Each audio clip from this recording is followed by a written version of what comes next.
love it. I love it. I actually do love it. I do love that. As weird as this Luke storyline is, it's very parallel to things we see Luke do in canon. Like he has like a vision in Empire Strikes Back after Mm-hmm. this, and it is a vision of Darth Vader, and he has to fight his fear to face the vision. But it's even deeper in Empire Strikes Back because it's not just facing the thing you're afraid of. Because it's deeper in Empire Strikes Back because the thing he's afraid of is of becoming Vader, so it's much deeper. But this is still a pretty cool rudimentary version of Yeah, that, like a proof yeah, of it's concept kind of prophetic. idea. So I love how they touch on things that when you were a kid reading it, you were like, "That's pretty weird," but then you see Empire Strikes Back, and you're like, "No, actually, that's pretty much on point I to like where all they." the levels of intrigue. I think this comic's more sophisticated than people gave it credit This for. storyline is cool, and Grayshade is in so many ways Lando. He's just more evil, but like the wheel is Bespin and Grayshade is Lando, and there's so many different parallels there too. Like he's like a prototypical version of that because he does start to feel bad about it. He's sort of creepy towards Leia. Lando had a little bit of that going on. He was It's making only deals with creepy the if you don't want it. Empire and then turned on the Empire in the exact same way the Gray Shade does here. Yeah, but Grayshade was doing it for profit, I think. Well, he's not as nuanced a character. As like I said, just like with that Force vision, it's more nuanced in Empire Strikes Back. But this seems like an interesting prototypical version of that same idea. You want to talk Um, nuance, man? How about that bromance between Master Com and Grayshade? that's what I'm saying. If I could have a human friend, I would like it to be you. Like, oh, Like, like where's just that get come back to from? work. Yeah, Just get back. something's in my eye. Just Go back up to the admin tower. That's what I like about it. Like this is Archie Goodwin. Archie Goodwin wrote a bunch of fun Star Wars stories, like in the comic book, and then later on he sort of perfected the concept in the comic strip. Because this is kind of fun because he's writing this arc with no knowledge of what the next movie's going to be. So they're just sort of stretching for time, not knowing what they can say and just holding back. That's why there's like 6 issues of Luke being asleep and then he wakes up and just murders a bunch of people. I'm like, I don't know what else to do with yeah, it. we're just gonna gloss right over that. We're not talking about that. Yeah. So, but then Also, later like, on, after Empire, they got Archie Goodwin to write this run for the comic strip, and he went back to the same point in time, telling the story between Star Wars and Empire. But then he had more information because I want to say actually that he came back and did that run after Jedi, so they knew all the stuff that was going on. So I like to see when that run is, because now that I say that out loud, I it's don't remember. probably I that didn't. run probably does just cover the era between Empire and Jedi. I was gonna say I didn't remember him going back before Empire after Yeah, the. I could be misstating that. I think perhaps you're So full this of is crap. you don't know what you're saying. You're a fool. Sometimes I just make stuff up because I want people to like me. I wanted to bring. There's something that about this that I find confusing. I'll go ahead and say. So the bounty hunter's name, Valence. Valence. Valence went there and killed some people because he's looking for So Luke he's still looking for 2 droids. and the droids. He's originally he was looking for them because they had a bounty on their head, right? And then he Well, got mad at Luke because Luke yeah, hangs out with droids, and that yeah. alone. Originally, because he went after Jim the Starkiller Kid because he thought that was Luke because it was a farm boy who had a droid, and no such a thing like that ever existed in the universe before That's what those I'm two saying. people. It's like I will chase the person that Will befriended a kill droid. every farm boy, and then after that, he did just kind of it irked him I thought that that you the could be friends with a originally he droid. was looking for them for the bounty. I mean, wasn't that the case? I assume he still is. Wouldn't there still be a bounty If on Luke? that's the case, then why is Vader all like, I have a rival? Like, dude, he's doing it because Well, you put a bounty on him. He's working for you. well, he didn't know that though, does he? Because at this point, he does. I guess. Well, Balir must be. Well, Valence later on. That Balir Valence is what they called him. But Valence is sort of a freelance kind of bounty hunter. So obviously, Vader doesn't know who that dude is. And this was before the days when they had a guild, like in Mandalorian. They're like, well, Yeah. let's call the bounty hunter guild and ask him if this guy's got credentials or They whatnot. tell him But I mean, am I wrong? The guy says he's a bounty hunter, though, right? Um, did he? Maybe because he I said he's a think he did. cyborg bounty hunter or something like that. Yeah, and if that's the case, Vader should guess like, well, if he did put a bounty out on them, which I assume he did. I mean, it'd be weird if he didn't. Then who did? So if Yeah. there's a known bounty put out by the Empire on these guys, and is this bounty hunter was here looking for these guys, you'd be like, oh, okay, cool. Not like I've got a rival It because is he killed weird because because he the killed assumption some is rebels. they Don't you want all him killing the know rebels? they all know that it was Luke that blew up the Death Star because that's the whole reason. Or yeah, or at least now I'm trying to remember that first Valence appearance. Or was it? I think they did trace it back to the destruction of the Death Star. But the original idea was that they had security tapes of Leia being rescued, and I guess they made the assumption that these same people were responsible for the destruction of the Death Star, if for no other reason than the fact that they were the ones who delivered the Death Star plans I was looking at my to phone the because Rebel Alliance. I want to thank Chuck and Andy for commenting on the last video. I couldn't remember Chuck's name. Chuck White, It's nice. thank you. And Always funny, Andy, fun to hear who's from been a people. friend of the show for a while. Thank you guys for commenting. We love that. Yeah, we love hearing from you. It's really nice to have these little conversations on the show and then to carry them on into the comment section, especially from people who just enjoy Yeah, Chuck said that this is hearing us. the wheel run is the best run, and I do think it's one of the best.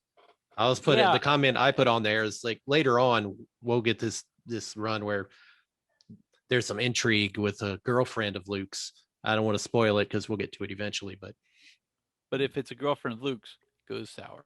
yeah, because he doesn't have That's a one thing girlfriend in the movies. in the Something must, Legends canon.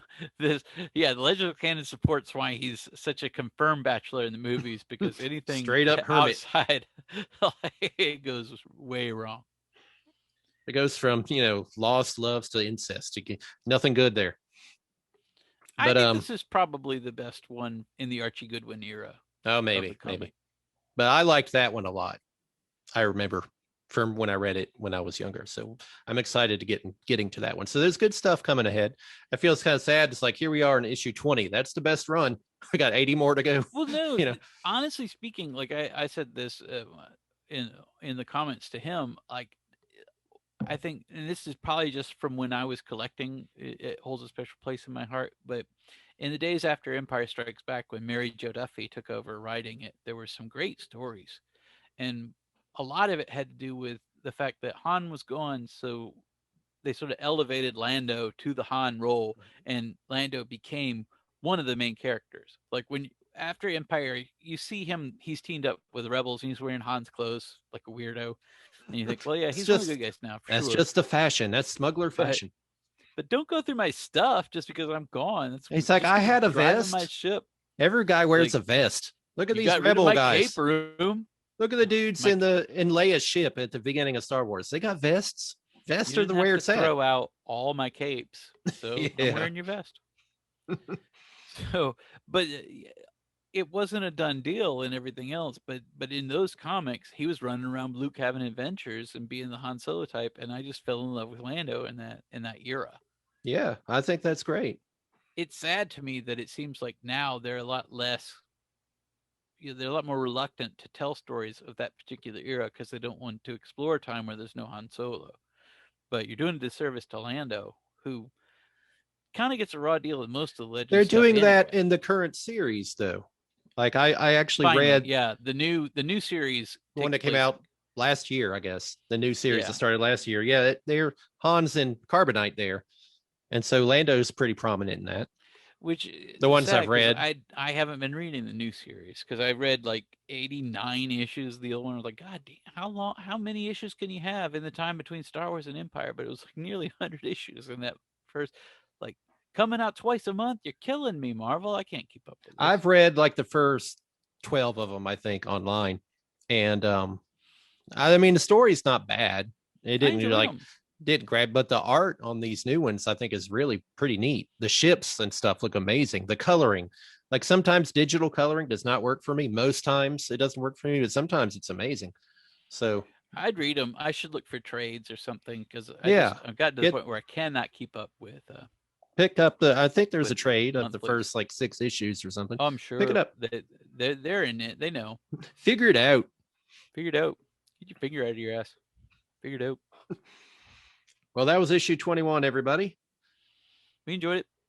Coming up on 22, the To the Last Gladiator. I So assume the conclusion of the wheel story seems like it's been going on for years now. that's only because we had a big split in the middle because, Yeah, stuff we took happens. a Man, hiatus. COVID just wrecked the world and it wrecked the podcast, wrecked everything. So I am interested to see Han and Chewbacca have to fight each other like Kirk and Spock's, style in a gladiator arena. You always have to Yeah. put your two heroes against each other. I'm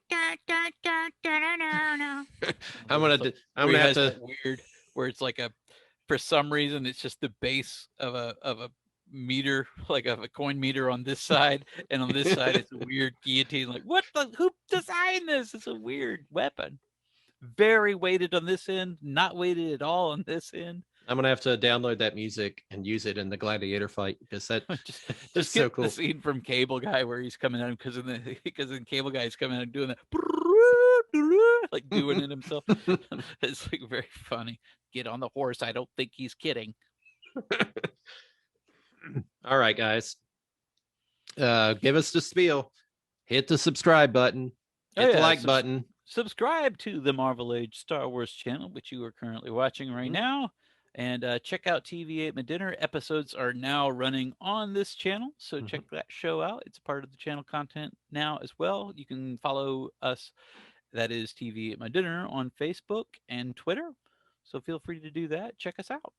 And I'll obviously drop us some comments on the YouTube. Yeah, And thanks for like that, the videos. guys. Let us know what you think. I always enjoy that. Like if you, we're getting some views on TV at my dinner. Clearly, I think this is the show that people enjoy a little bit more. But I would encourage you for a little bit more loose, free talk. Is what we do on TV at my dinner. We've been doing some talk about Falcon and the Winter Soldier. Was our last episode I think we did. Yep. And we'll be doing some Kong versus Godzilla. Been liking that show, but not as much as WandaVision.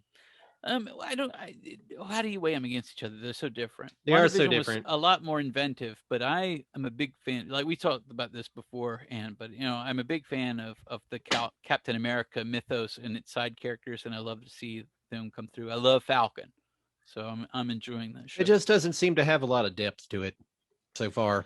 Well, I think some of the rewrites that they had to do cut some of the storyline out, and I think you see it comes off clumsier because it doesn't make as many points. And I think episode 3 probably you see that a lot because they don't do anything but just run around, shoot guns, and go, "What are you doing, Zemo?" It's like he's a psychopath. You broke him out of prison. He's doing what he do. He being Zemo, man. Yeah, you guys are the ones who made a mistake. Like I'm Zemo all the time. I think Zemo is my favorite character on the show.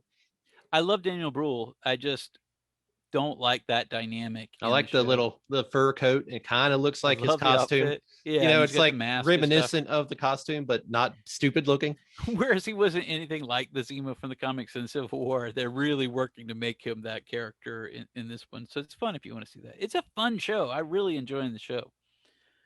But that third episode felt like a waste of everybody's time. Episode 4 was better. So I'm thinking in 5 and 6 that we're gonna have. I'll say one more thing about it, and then we'll go because this isn't TV at my dinner. This isn't about that.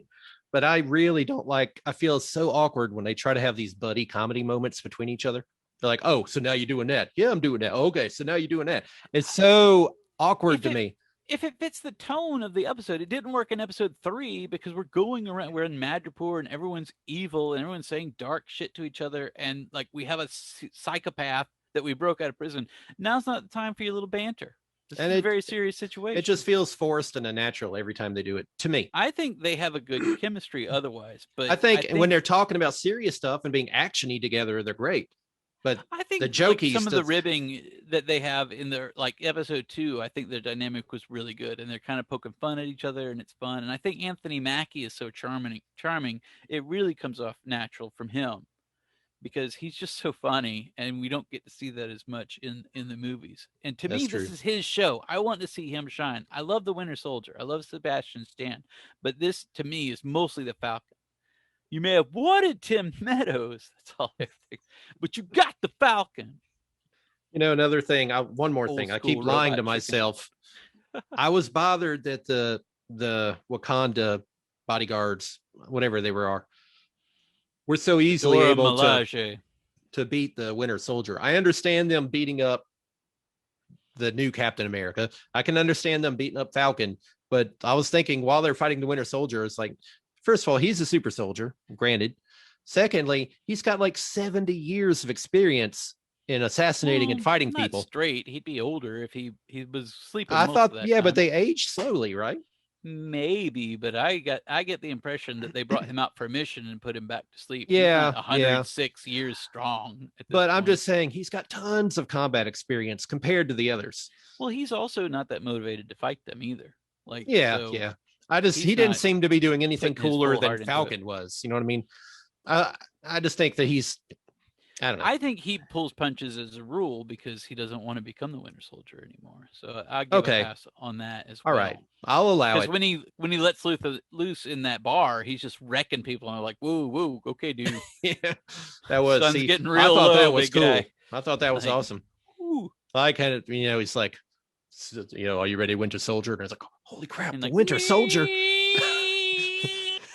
Like, I think it'd be creepier if instead of the soundtrack, he just made that sound, just like Waterboy.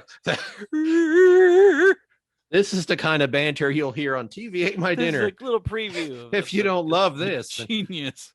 Like, don't worry, they stopped this video. I don't think we've had a complete watch on any video we've ever put out. oh, We turned it off 20 minutes ago. well, in all fairness, that's when we finished the Let me book. know when you talk about Luke some more. All right, guys, we All will right, check thanks you a lot later. for watching. We certainly enjoy it. Join us next time. Okay, see ya. Bye bye. Stop. Snoop.